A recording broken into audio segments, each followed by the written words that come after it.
BNP সরকার দায়িত্ব নেয়ার পর নতুন রাষ্ট্রপতি কে হবেন তা নিয়ে চলছে জোর আলোচনা। সামাজিক যোগাযোগ মাধ্যম ও কিছু সংবাদ মাধ্যমে উঠে আসছে বিভিন্ন জনের নাম। বিএনপির একটি সূত্র জানিয়েছে, রাষ্ট্রপতি পদের জন্য বিবেচনায় রয়েছেন দলের স্থায়ী কমিটির সদস্য খন্দকার মোশাররফ হোসেন। দলের স্থায়ী কমিটির আরেক সদস্য নজরুল ইসলাম খানও আলোচনায় আছেন। তবে মোশাররফ হোসেনের নাম জোরালোভাবে বিবেচনা করা হচ্ছে বলে জানিয়েছে বিএনপির একাধিক সূত্র।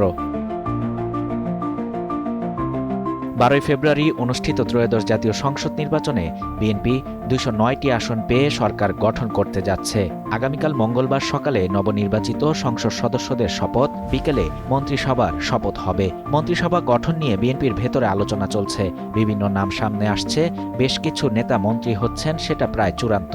এর সঙ্গে আলোচনা হচ্ছে পরবর্তী রাষ্ট্রপতি কে হবেন তা নিয়েও। নতুন সরকার গঠনের পর বর্তমান রাষ্ট্রপতি মোহাম্মদ শাহাবুদ্দিন পদত্যাগ করতে পারেন। বিষয়টি তিনি গত ডিসেম্বরে বার্তা সংস্থা রয়টার্সকে দেয়া এক সাক্ষাৎকারে জানিয়েছিলেন। আওয়ামী লীগের মনোনয়নে 2023 সালে বিনা প্রতিদ্বন্দ্বিতায় রাষ্ট্রপতি নির্বাচিত হন 75 বছর বয়সী মোহাম্মদ শাহাবুদ্দিন। বিএনপি সরকার গঠন করতে পারলে খন্দকার মোশাররফ হোসেন রাষ্ট্রপতি হতে পারেন বলে আগেও আলোচনা হয়েছে।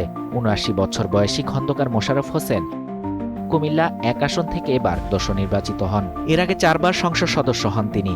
ঢাকা বিশ্ববিদ্যালয়ের ওয়েবসাইটে দেয়া তথ্য বলছে, খন্দকার মোশাররফ হোসেন বিশ্ববিদ্যালয়টির ভূতত্ত্ব বিভাগের অধ্যাপক ছিলেন। 1991 সালে নির্বাচনে জয়ী হয়ে তিনি জ্বালানি মন্ত্রী হন। 2001 সালে হন স্বাস্থ্যমন্ত্রী।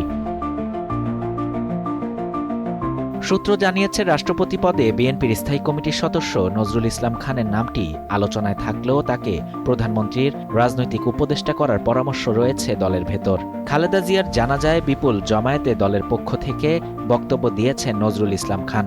এবার বিএনপির নির্বাচন পরিচালনা কমিটির আহ্বায়ক ছিলেন তিনি। নতুন রাষ্ট্রপতি কে হচ্ছেন তা এখনও চূড়ান্ত হয়নি। আগামীকাল মন্ত্রীদের নাম জানা যাবে। এর কয়েকদিনের মধ্যেই স্পষ্ট হতে পারে কে হচ্ছেন রাষ্ট্রপতি। শাহরিয়ার শাফাত, বাংলা নিউজ 24।